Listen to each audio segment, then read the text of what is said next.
मायके में संस्कारी माँ वर्सेस ससुराल में मॉडर्न सास। सुबह 5 बजे शारदा जी सादे रंग की सूती साड़ी पहनकर, सिर पर पल्ला लिए, हाथ में पीतल की पूजा वाली थाली लेकर पूरे घर में घूम घूम कर आरती गा रही हैं।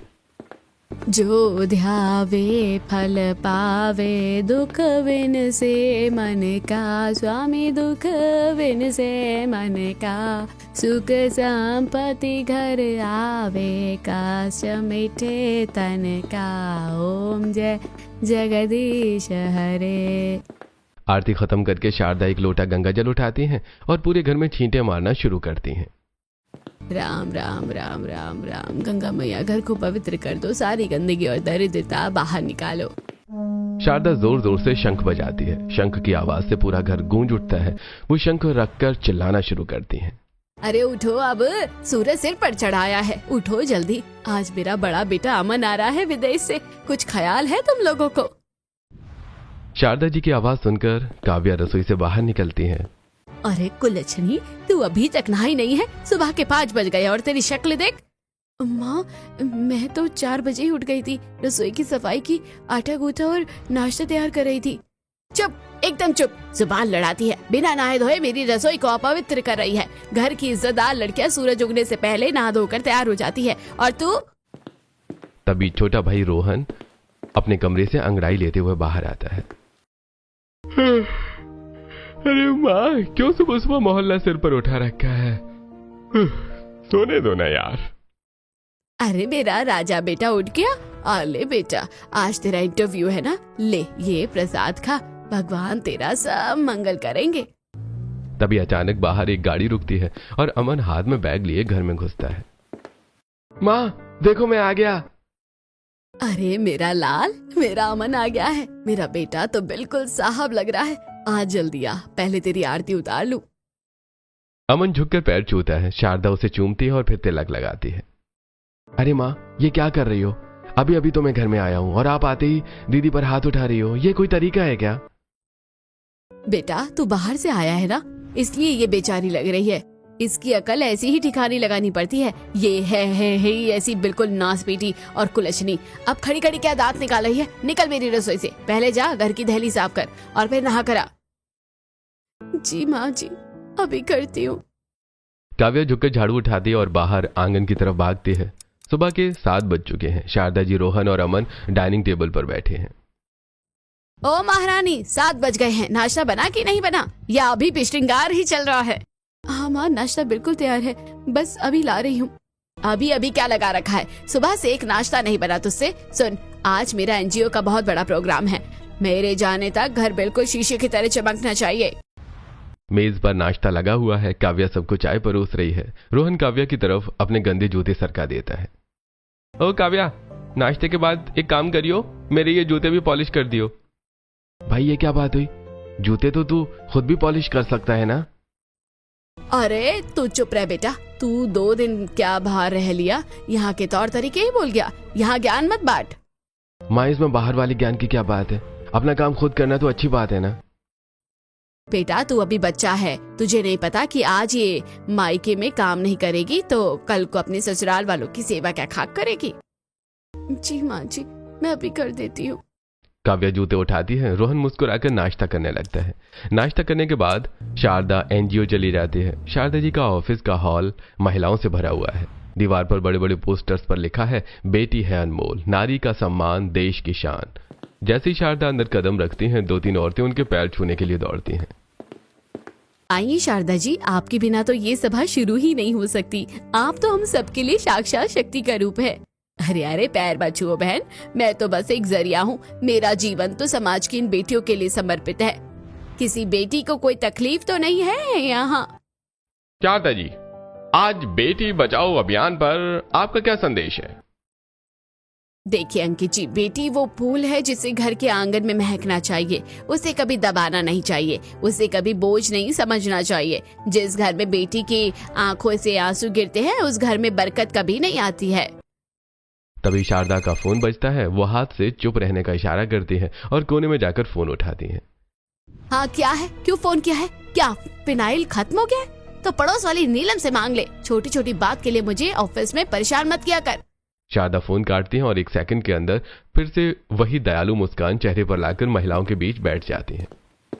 हाँ, तो हम बात कर रहे थे बेटियों के सम्मान की। समाज को बदलना होगा बहनों। एनजीओ के बाद शारदा जी लौटकर घर आती हैं। ड्राइंग रूम में कूलर अपनी पूरी रफ्तार से चल रहा है। दूसरी तरफ किचन में काव्या पसीने से भीगी हुई खांस रही है। शारदा सोफे पर आराम से बैठी अपने एनजीओ के कागज देख रही है। रोहन और अमन कूलर के सामने तकिए लगाकर लेटे हुए हैं। अरे ओ महारानी, कितनी देर लगेगी? मेरे बच्चे गर्मी में बेचारे निढाल हो रहे हैं। जल्दी से इनके लिए मैंगो शेक लेकर आ। काव्या लड़खड़ाते हुए एक ट्रे में 2 बड़े कांच के गिलास में मैंगो शेक और एक छोटी सी कटोरी में आम की 2 गुठलियां लेकर आती है। आहा, मजा आ गया माँ, आज तो धूप ने चमड़ी जला दी थी। अरे दीदी, तेरा गिलास कहाँ है? तू तो सुबह से काम कर रही है, तुझे तो सबसे ज्यादा जरूरत है। ले, तू मेरे वाले से आधा पी ले। अमन जैसे ही अपना गिलास काव्या की तरफ बढ़ाता है, शारदा जी झपट्टा मारकर अमन का हाथ झटक देती हैं। रहने दे अमन, इसे शेक की कोई जरूरत नहीं है। लड़कियों को वैसे भी इतना मीठा नहीं खाना चाहिए। पर माँ, ये क्या बात हुई? गर्मी तो उसे भी लग रही है ना। तू चुप रह बेटा, तुझे नहीं पता मैंगो शेक बहुत भारी होता है। लड़की को इतना भारी दूध पचता नहीं है, और ये अगर ज्यादा पीकर मोटी हो गई तो इससे शादी कौन करेगा? ये ले पकड़, ये गुठलियां चूस ले, इसमें भी आम का ही स्वाद है, तेरे लिए यही बहुत है। माँ, सुबह से बस 2 घूंट पानी पिया है, तब से जगी हुई हूँ, कुछ खाया भी नहीं है। बहुत चक्कर आ रहे हैं माँ, बस थोड़ा सा शेक पीने दो।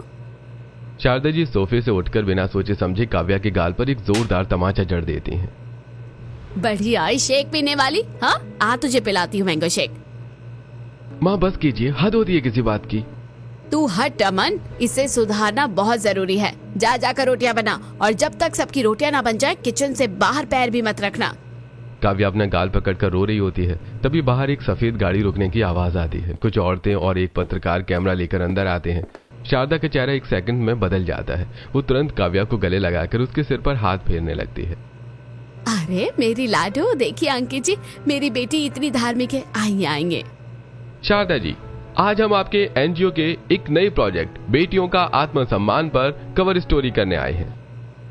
हाँ शारदा, और हम ये भी चर्चा करना चाहते हैं कि कैसे आजकल की लड़कियां मॉडर्न बनने के चक्कर में अपनी जड़ें भूल रही हैं। बिल्कुल सुनीता जी, मेरा तो मानना है कि नारी की असली शक्ति उसकी सादगी और सहनशीलता है। आजकल लोग चिल्लाते हैं कि बराबरी का हक चाहिए, पर मैं तो कहती हूँ घर संभालने का जो हुनर एक बेटी में होता है वो किसी डिग्री में नहीं। बेहतरीन विचार है। यानी आप मानते हैं कि संस्कार ही नारी का असली आभूषण है? आभूषण ही नहीं, उसकी ढाल है अंकित जी। वाकई, अगर हर माँ अपनी बेटी को ऐसे ही त्याग की मूर्त बनाए तो समाज के सारे कले ही खत्म हो जाएं। बेटा, मेहमान आए हैं, जल्दी से किचन में जाओ, ठंडा पानी और ताजा शरबत लेकर आ। काव्या जैसे ही किचन की तरफ मुड़ती है, शारदा पीछे से आती है और उसका हाथ जोर से मरोड़कर उसके कान में धीरे से बुदबुदाती है। सुन रही कुलच्छनी, बाहर निकलकर अपनी ये मनहूस शक्ल मत दिखाना, और अगर कोई खाने का पूछे तो बोल देना कि बादाम वाला दूध पी कर आई है। अगर मेरी इमेज पर जरा भी आंच आई तो याद रखना। जी माँ, समझ गई। शारदा तुरंत उसका हाथ छोड़ देती है और चेहरे पर फिर से वही नकली मुस्कान सजाकर मेहमानों की तरफ मुड़ जाती है। बस अभी आई है मेरी बिटिया रानी ताजा शरबत लेकर। वैसे देखिए, मेरा मानना है कि हर लड़की अपनी किस्मत खुद लिखे। मैं अपने एनजीओ उड़ान के जरिए यही सिखाती हूँ। वाकई शारदा जी, आपके विचार बहुत क्रांतिकारी हैं। समाज कहता है कि बेटी बोझ है, मैं कहती हूँ बेटी जमीन की नहीं, आसमान की हकदार है। वारे माँ, मुंह में राम और बगल में छुरी। बाहर दुनिया को नारी शक्ति का पाठ पढ़ा रही हो और घर में अपनी ही बेटी का गला घोट रही हो। गिरगिट भी क्या रंग बदलेगा जैसा रंग आप पल पल में बदलती है। बाहर देवी और घर में डायन। एनजीओ के लोग थोड़ी देर बाद चले जाते हैं। एक दिन शाम के समय घर में उत्सव का माहौल है। नीलम और मोहल्ले की 2-3 औरतें बैठी हैं। शारदा बड़े चाव से सबको लड्डू खिला रही हैं। लीजिए नीलम जी, मुंह मीठा कीजिए। आखिर बेटा किसका है? समाज सेविका शारदा देवी का खून है। मेरा रोहन ग्रेजुएशन में पास हो गया है। अब मैं ऐसे अपने एनजीओ में बहुत बड़ा पद दिलवाऊंगी। बहुत बधाई हो शारदा, पर सुना है आज तो काव्या का भी रिजल्ट आना था, उसका क्या हुआ? तभी काव्या कमरे से दौड़ती हुई आती है। उसके हाथ में मार्कशीट है।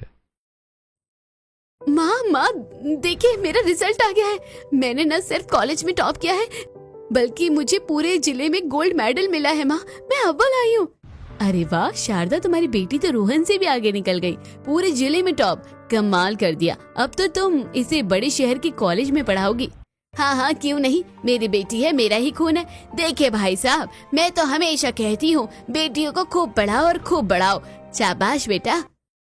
शारदा जी मेहमानों के सामने काव्या को बहुत दुलार और शाबाशी देती हैं और जैसे ही आखिरी मेहमान बाहर निकलता है, शारदा जी काव्या के हाथ से मार्कशीट छीन लेती हैं। माँ क्या हुआ?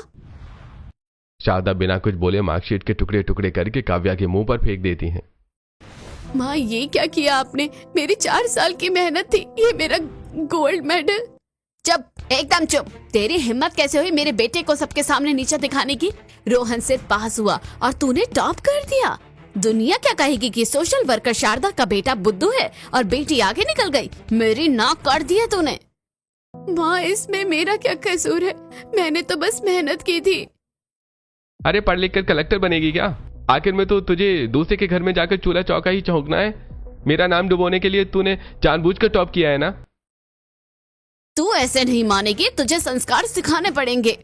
शारदा जी काव्या को एक अंधेरी काल कोठरी जैसे कमरे में पटक देती हैं और खुद हाथ में माला लेकिन सोसाइटी के मंदिर तक आंखें बंद करके राम राम जप करने जा रही होती हैं। साथ ही रास्ते में चलते हुए हर बड़े बुजुर्ग के पैर छूती हैं। अरे शारदा जी, आपके जैसा धर्मात्मा इस पूरे मोहल्ले में कोई नहीं है। आप हमेशा धर्म के कामों में आगे रहती हैं।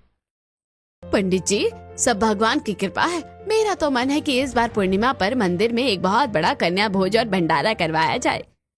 बहुत ही उत्तम विचार है, पर इसमें खर्चा तो बहुत आएगा। धर्म के काम में कैसा खर्चा पंडित जी? मैं अपने एनजीओ की तरफ से सारा इंतजाम करवा दूंगी। एनजीओ के फंड से सारा भंडारा भी हो जाएगा और पूरे शहर में मेरी वाहवाही भी। पूर्णिमा वाले दिन शारदा के घर के बाहर कुछ गरीब औरतें और बच्चे खड़े हैं। शारदा भंडारा बांटकर फोटो खिंचवाती है। जैसे पत्रकार और लोग जाते हैं उनके घर, एक बाहर गली के मोड़ पर कुछ आवारा लड़के एक मॉडर्न कपड़े पहनी लड़की का रास्ता रोककर उसे परेशान कर रहे हैं। सपना उसे देखकर मदद के लिए भागती है। शारदा आंटी देखिए ना, ये लड़के कब से मेरा पीछा कर रहे हैं और गंदे कमेंट कर रहे हैं। आप तो एनजीओ चलाती है, प्लीज इन्हें समझाइए।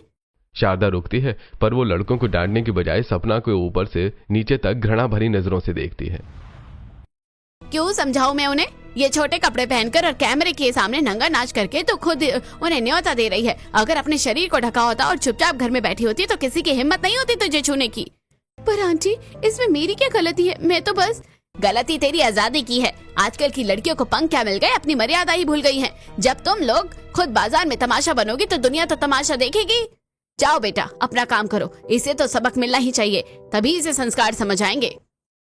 शारदा जी घर आती हैं। कुछ दिन गुजरते हैं और आज शारदा जी के एनजीओ में डोनेशन डे है।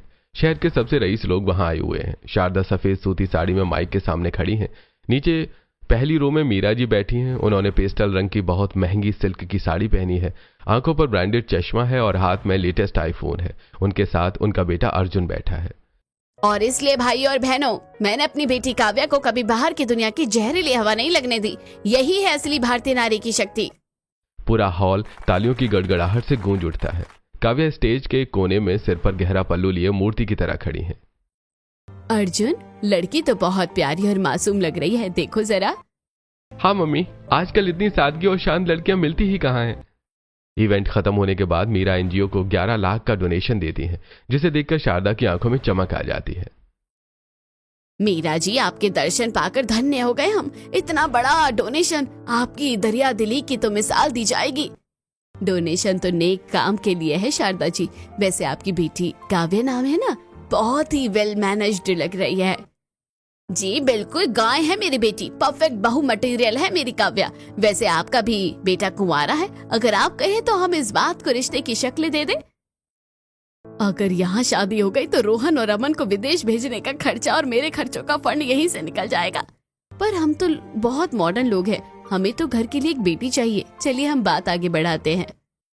शारदा खुशी के मारे फूले नहीं समाती और कुछ दिन बाद शारदा एक हाथ में माला, एक में फोन लिए टहल रही हैं। दूसरी तरफ मीरा अपने गार्डन में कॉफी पी रही हैं। शारदा जी मीरा को फोन लगाती हैं। मीरा फोन उठाती है। हेलो जी, मीरा जी राम राम, कैसी हैं आप? बस आपकी याद आ रही थी तो सोचा हाल चाल पूछ लूं। अरे वो उस दिन जो रिश्ते की बात हुई थी, आपने कुछ सोचा क्या? राम राम शारदा जी, बस अभी डिस्कस कर ही रहे थे। मैं एक बार अर्जुन से डिस्कस कर लेती हूँ। जी बिल्कुल मीरा जी, मेरी काव्या आपके घर की रौनक बन जाएगी। आप बात करके हाँ कहिए। मैं तो कहती हूँ कल ही शगुन की रस्म कर लेते हैं। मीरा जी के घर में शाम को अर्जुन ऑफिस से लौटा है और सोफे पर बैठा है। मीरा उसे काव्या की फोटो दिखा रही है। देख ले अर्जुन, लड़की तो बहुत शांत है, पर उसकी माँ बहुत ही ज्यादा ही पीछे पड़ी हुई है। तुझे क्या लगता है? मम्मी, आजकल के शोर शराबे वाले माहौल में अगर इतनी शांत और सादी लड़की मिल रही है तो क्या बुरा है? एक बार घर चलकर बात कर लेते हैं ना।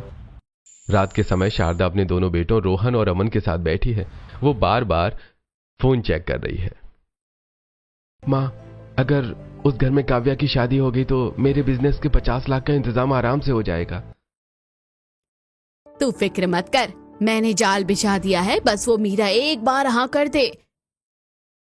हेलो, हाँ जी मीरा जी, राम राम, कैसी हैं आप?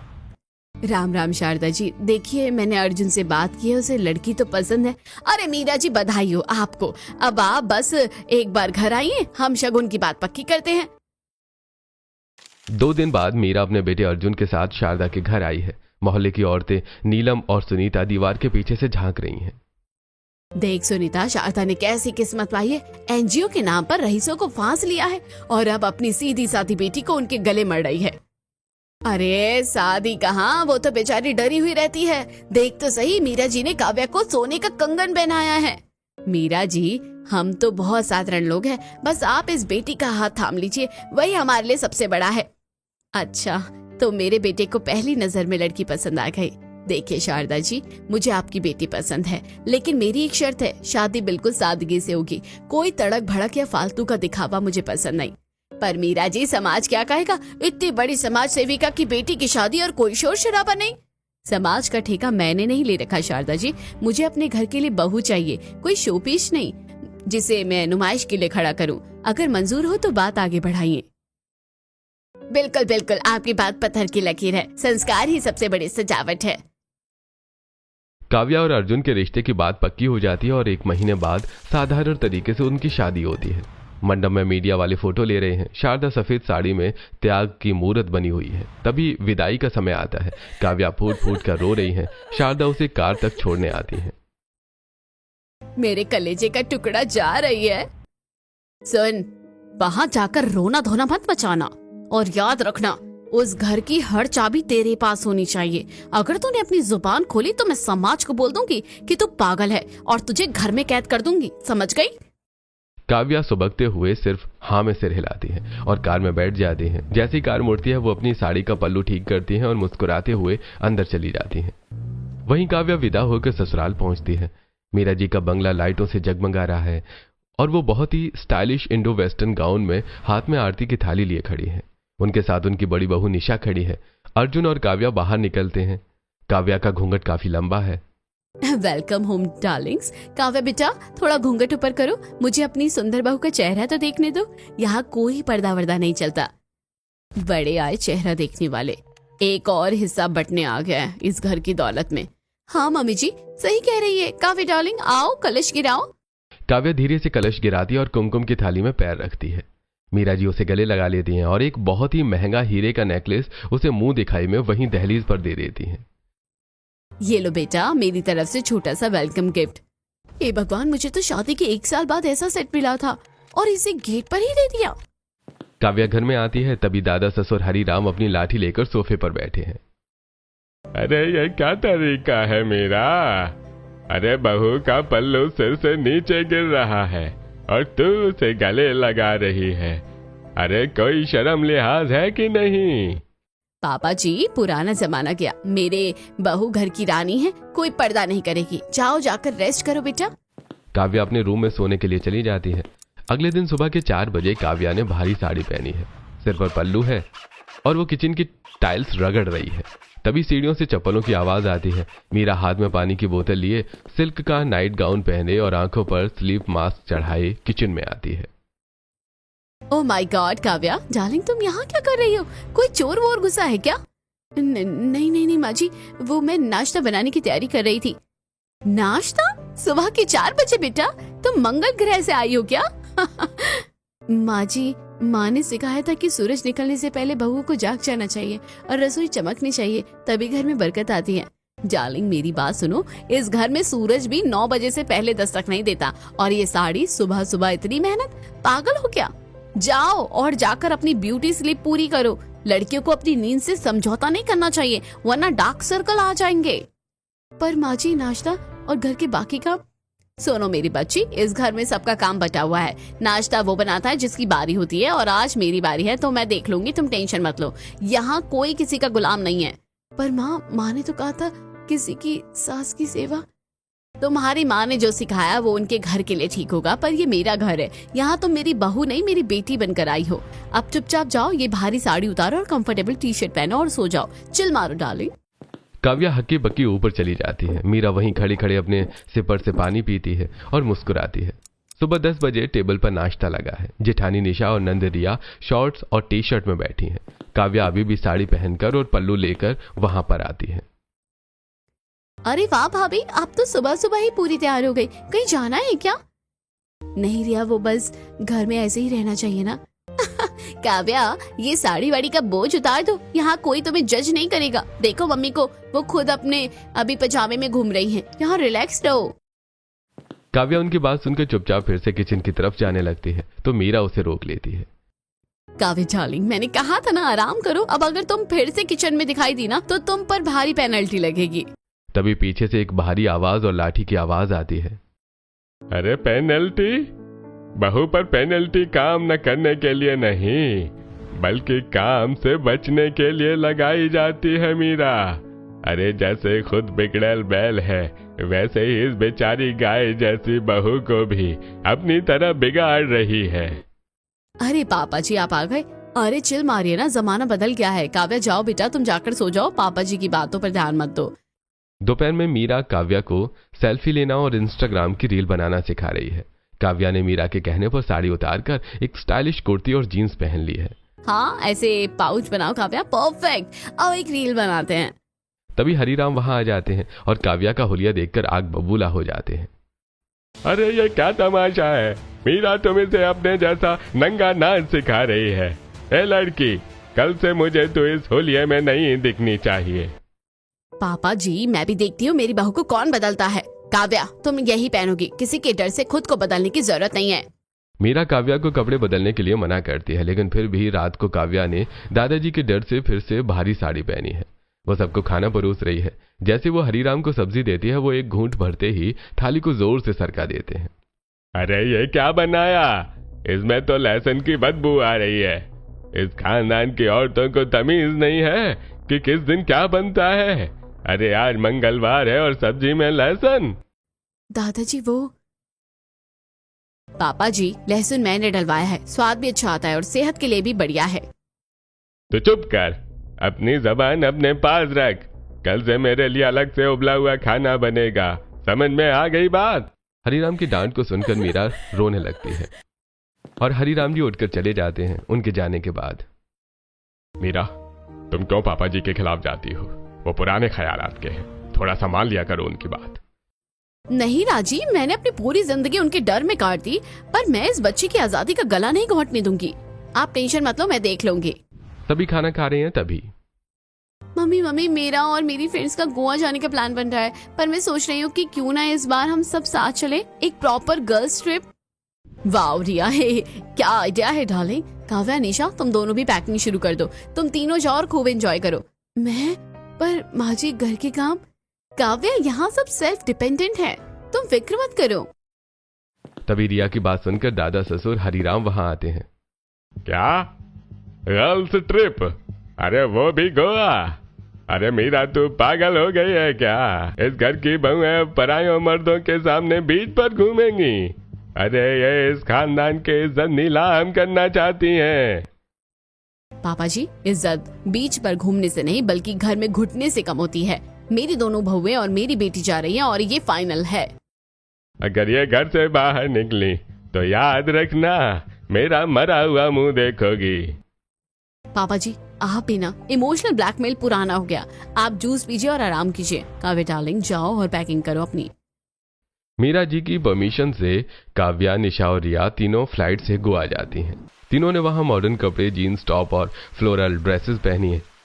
काव्या ने पहली बार अपनी साड़ी और पल्लू उतारकर अपनी आजादी को महसूस किया है। तीनों बीच पर दौड़ रही हैं, सेल्फी ले रही हैं और नारियल पानी पी रही हैं। रिया, निशा, भाभी, मुझे यकीन नहीं हो रहा कि मैं यहाँ हूँ। मेरी तो माँ ने मुझे छत पर भी बिना सिर ढके नहीं जाने दिया था। भाभी, ये तो बस शुरुआत है। भाभी, अभी तो आपको अपनी जिंदगी जीनी है। काव्या गोवा के बीच पर सन बात ले रही होती है, तभी काव्या का फोन बजता है। काव्या फोन उठाती है। दूसरी तरफ शारदा अपने एनजीओ के ऑफिस में बैठी है। हेलो काव्या, ये मुझे नीलम क्या कह रही है? तू अपनी ननद और जेठानी के साथ बाहर घूमने गई है? तेरी हिम्मत कैसे हुई? तुझे वहाँ तिजोरी की चाबी हथियाने के लिए भेजा था, ऐश करने के लिए नहीं। माँ, यहाँ कोई तिजोरी नहीं है और ना ही कोई चाबी, यहाँ सिर्फ प्यार है। और माँ, मैं अब गाय नहीं रही जिसे आप खूंटे से बांध कर रखोगी। मेरी सास ने मुझे उड़ने के लिए पंख दिए हैं। जुबान लड़ाती है, वापस आ तू, तेरी खाल खींच लूंगी मैं। पैसे कहाँ हैं? इस महीने का खर्चा नहीं आया अभी तक। माँ, अब आपको पैसे नहीं, अपनी गलतियों का हिसाब मिलेगा। मैं अपनी जिंदगी जीना सीख गई हूँ। काव्या फोन काट देती है और समंदर की लहरों की तरफ दौड़ पड़ती है। उधर शारदा गुस्से में फोन पटक देती है। एक हफ्ते के ट्रिप के बाद काव्या वापस आती है और शारदा ने बहाने से काव्या को घर बुलाया है। काव्या जैसे ही अंदर कदम रखती है, शारदा बिना कुछ बोले उसके गाल पर एक जोरदार तमाचा जड़ देती है।